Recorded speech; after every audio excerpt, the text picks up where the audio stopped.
Hello students, आज हम करते हैं 9th क्लास से। हमारा चैप्टर है the fun they had, written by Isaac Asimov. Isaac Asimov American writer थे और बॉस्टन यूनिवर्सिटी में बायोकेमिस्ट्री के प्रोफेसर थे। उन्होंने साइंस फिक्शन और पॉपुलर साइंस के बारे में बहुत लिखा and at the same time ही गेव 3 लॉज ऑफ रोबोटिक्स। हमारा ये जो चैप्टर है, इसमें जो मैकेनिकल टीचर की जो उन्होंने इमेजिनेशन की है, उसकी जो इंस्पिरेशन है, वो भी कहीं ना कहीं रोबोटिक्स से ली गई है। इस चैप्टर में वर्चुअल क्लासरूम और ट्रेडिशनल जो स्कूल हैं, वर्चुअल स्कूल और ट्रेडिशनल स्कूल, आभासी स्कूल और परंपरागत स्कूल, उनके बारे में बताया गया है। इस चैप्टर में देयर आर 2 मेन कैरेक्टर्स, 2 मुख्य पात्र हैं। मार्गी,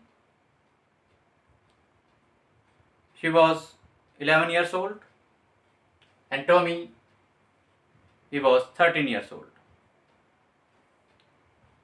जब ये चैप्टर स्टार्ट होता है तो मार्गी अपनी डायरी में लिखती है। शी मेंशन्ड अ डेट, उसने एक डेट लिखी, ये आप ध्यान से लर्न करेंगे।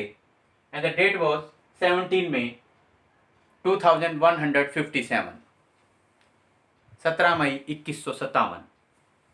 अब ये जो ईयर चल रहा है 2020 है, इसका मतलब ये कहानी फ्यूचर की है, टोटली बेस्ड ऑन इमेजिनेशन कि फ्यूचर में हमारी एजुकेशन कैसे होगी, वर्चुअल एजुकेशन कैसे होगी, ऑनलाइन टीचिंग कैसे होगी। स्टूडेंट्स, आप लोग ट्रेडिशनल स्कूल्स में पढ़ रहे हैं। अभी लॉकडाउन की वजह से आपके स्कूल्स रीओपन नहीं हो रहे हैं। इस दौरान आप ऑनलाइन एजुकेशन ले रहे हैं। आप अपने घर पर रहकर अपने घर के एक कमरे में ऑनलाइन एजुकेशन लेते हैं। बारी बारी से, टाइम टेबल से, एक फिक्स शेड्यूल से आपको एजुकेशन मिल रही है। अब आप अपने स्कूल की जो बिल्डिंग है वहाँ पर नहीं जा पा रहे हैं, अपने क्लासमेट से नहीं मिल पा रहे हैं। तो ये मार्गी और टॉमी भी उसी टाइप की वर्चुअल आभासी शिक्षा ले रहे थे। मार्गी का जो क्लासरूम था वो उसके बेडरूम के साथ वाला कमरा था। एक फिक्स टाइम पे मार्गी को उस कमरे में, उस रूम में जाना होता था। वो उसका क्लासरूम था और वहाँ पर एक फिक्स शेड्यूल से उसकी पढ़ाई होती थी। डेली उसको होमवर्क मिलता था, काम करना पड़ता था, क्लास अटेंड करनी पड़ती थी, except on Saturdays and Sundays. Saturday और संडे को उसे क्लास अटेंड नहीं करनी होती थी। इस चैप्टर के बिगिनिंग में ही मार्गी कहती है, today Tommy found a real book in an attic, कि आज एक अटारी में टॉमी को एक रियल बुक मिली। ये जो रियल बुक मिली, इसमें क्या था, जो वर्ड्स हैं वो stood still at the same place. उनको जब उन्होंने किताब को पढ़ के देखा, वो बड़े हैरान थे कि उस किताब में जब वो एक पेज पलटते, फिर दोबारा से वही पेज पढ़ के देखते, तो उनको वर्ड्स उसी जगह पर मिल रहे थे। ये उनके लिए बड़ी सरप्राइजिंग थिंग थी। इस बुक के पेजेस जो हैं वो येलो थे और क्रिंकली थे। क्रिंकली मीन्स रिंकल्ड, झुर्रीदार, पीले रंग के ये पेज उस किताब के अंदर थे। ये जो मार्गी और टॉमी हैं, उस एरा में, उस समय में, 2157 के समय में, वो they were reading, they were studying through telebooks. और टॉमी ने कहा भी है कि they could throw these real books after reading them, but when you are using telebooks का मतलब है कि जो बुक्स हैं आपको ऑनलाइन आपकी स्क्रीन पर, आपके मॉनिटर पर दिखाई देती हैं। there are million of books and they appear one after another, एक के बाद दूसरी किताब आती है and you can't throw them, और आप उनको फेंक नहीं सकते, आप उनको हटा नहीं सकते। मार्गी हेटेड हर स्कूल, मार्गी को अपने स्कूल से नफरत थी। ज़्यादा स्कॉनफुल वर्ड यूज़ किया गया है। कि वो शी हेटेड हर स्कूल, अब उसे अपने स्कूल से नफरत थी। स्कूल से नफरत करने का एक रीज़न था that she was getting education with the help of A mechanical teacher. Mechanical teacher का मतलब है एक कंप्यूटर स्क्रीन थी, मॉनिटर था, उस पर उसका होमवर्क आता था, सब्जेक्ट मैटर्स अपीयर होते थे, उसके पढ़ाई का काम आता था और वो उससे अपना काम करती थी। सबसे हेटफुल थिंग उसके लिए क्या थी, that there was a slot for homework and test papers, के उस मैकेनिकल टीचर में, कंप्यूटर में एक हिस्सा था, एक भाग था, वहाँ पर मार्गी को अपना होमवर्क और टेस्ट पेपर्स डालने पड़ते थे। And the mechanical teacher could calculate her marks in no time. Mechanical teacher बगैर कोई समय लिए उसके मार्क्स को कैलकुलेट करके उसको बता सकता था। मार्गी जो अपने ये आंसर्स सबमिट करती थी, ये she use to do through punch code. उसने 6 साल की एज से पंच कोड यूज करना शुरू कर दिया था और वो इसी तरीके से पढ़ाई कर रही थी। But she hated her school, उसे अपने स्कूल से, इस तरह की पढ़ाई से नफरत थी। शी वॉज नॉट डूइंग, जब चैप्टर आगे बढ़ता है पता चलता है she was not doing in geography subject, she was doing worse and worse in geography section. Her mother called for the county inspector. Geography के विषय में वो अच्छा नहीं कर रही थी, ज्योग्राफी के भाग में, वो भूगोल के भाग में अच्छा नहीं कर रही थी, इसलिए उसकी माँ ने काउंटी इंस्पेक्टर को बुलाया। County inspector was a round little man with red face. County inspector एक गोल मटोल व्यक्ति था, छोटा सा व्यक्ति था और उसका चेहरा लाल था। काउंटी इंस्पेक्टर उस जमाने में, उस समय में जो कहे जा सकते हैं वो ये हैं that these were the persons responsible for preparing, maintaining and repairing the mechanical teachers, that is computers। Mechanical teachers या कंप्यूटर को प्रिपेयर करना, मेंटेन करना और उनको ठीक करने का काम, जिम्मेदारी जिन लोगों की थी उनको काउंटी इंस्पेक्टर्स कहा जाता है। मार्गी was feeling very much happy. उस दौरान जब काउंटी इंस्पेक्टर को बुलाया गया, ही took the mechanical teacher apart। वो जब मैकेनिकल टीचर को काउंटी इंस्पेक्टर लेके जाते हैं, मार्गी वॉज फीलिंग वेरी हैप्पी, वो बहुत खुश थी। There was a reason behind that, इसके पीछे एक कारण था। Because when Tommy's history section was completely deleted, completely blank, then 1 month was taken to solve that problem।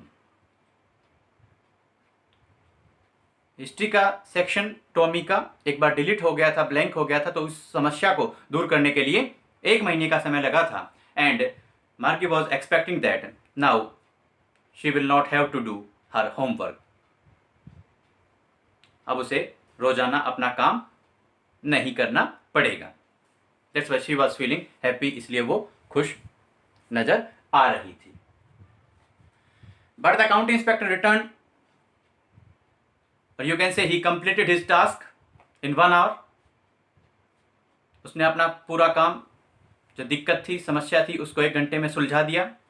And he told Margie's mother that it was not the little girl's fault, कि ये छोटी बच्ची की गलती नहीं थी। The geography section was geared a little too quick, कि ये थोड़ा सा इस बच्ची के मेंटल लेवल से अपर लेवल पे सेट हो गया था geography section. That's why she was not performing well. And अब काउंटी इंस्पेक्टर ने क्या कर दिया था, now he slowed down it up to the level of the age of 10 year old child. 10 साल के बच्चे का जितना मानसिक स्तर है, मेंटल लेवल है, उस लेवल पे उन्होंने, काउंटी इंस्पेक्टर ने उसको सेट कर दिया था। Now the problem was solved. When मार्गी एंड टॉमी डिस्कस्ड लेटर, जब मार्गी और टॉमी ने आगे बातचीत की, and when Tommy described in detail the traditional schools, मार्गी स्टार्टेड लाफिंग। मार्गी हंसना शुरू कर देती है जब टॉमी ने उसे ट्रेडिशनल स्कूल्स के बारे में बताया। Tommy told that in ancient times और इन olden days there were special buildings which were called schools. Their teachers were real men, real persons. Special building होती थी, उनको स्कूल कहते थे। वहां पर पढ़ाने जो लोग आते थे, अध्यापक थे, वो रियल पर्सन्स थे, वास्तविक थे। Students had to go to school, they had to sit together and the teachers used to give same work to all the students. सभी बच्चों को एक जैसा काम करने को मिलता था।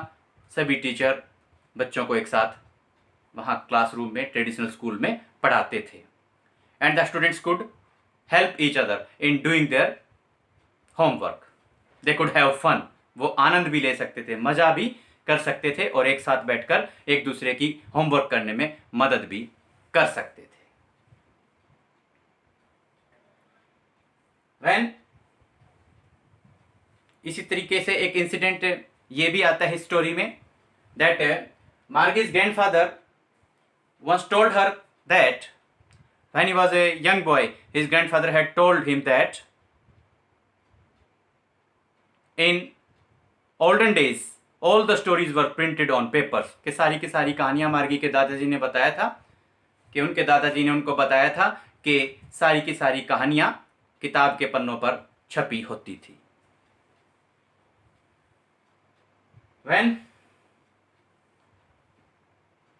the book was just half read by them, उन्होंने आधी किताब ही पढ़ी थी। Just then Margie's mother called her, तभी मार्गी की माँ ने उसको बुला लिया। It was time for her class, online class, virtual class. ये उसकी वर्चुअल क्लास का टाइम हो चुका था। Perhaps it was same for Tommy also. It was time for his class also. So he tucked the book under his arm and went away whistling. सीटी बजाते हुए किताब को अपनी बाजू के नीचे दबाकर टॉमी चला जाता है। मार्गी एंटर्ड हर क्लासरूम। जैसा कि आप लोगों को बताया है, उसके बेडरूम के साथ वाला जो कमरा था वो उसकी क्लासरूम के रूप में यूज किया जाता था। And she had to attend her classroom according to the fixed schedule, fixed timetable, fixed time. When she entered her classroom, the mechanical teacher started teaching her. Now it was time for arithmetic, and the topic was addition of proper friction.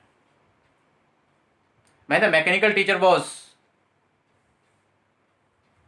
giving its lecture, Margie was thinking about traditional schools. She was thinking about the children. In traditional schools,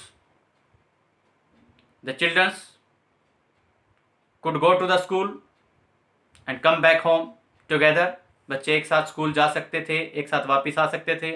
They could play together, they could sit together, they could read and study together, they could have fun, and they could help each other in doing their homework. वो सोच रही थी कि वो बच्चे traditional school में पढ़ने वाले बच्चे कितने भाग्यशाली थे, एक दूसरे के साथ खेल सकते थे, क्लास में साथ बैठ सकते थे और एक दूसरे का होमवर्क करने में मदद कर सकते थे। And the most important thing is that they could have fun. और इसी तरीके से इसी बात पर कंक्लूडिंग लाइंस में ये आया कि the students of the traditional school could have fun together. इसलिए इस चैप्टर का नाम भी रखा गया द फन दे हैड। इस बुक को पढ़ते हुए मार्गी और टॉमी को भी बहुत मज़ा आया, ट्रेडिशनल स्कूल्स के बारे में जानकर बहुत मज़ा आया। So they also had the fun, इसलिए भी इस चैप्टर का नाम द फन दे हैड रखा गया है। स्टूडेंट्स, हम होप करते हैं, उम्मीद करते हैं ये चैप्टर आपको अच्छे से समझ में आया होगा। अगली वीडियो में अगले लेसन के साथ आपसे फिर होगी मुलाकात। Fine, thank you.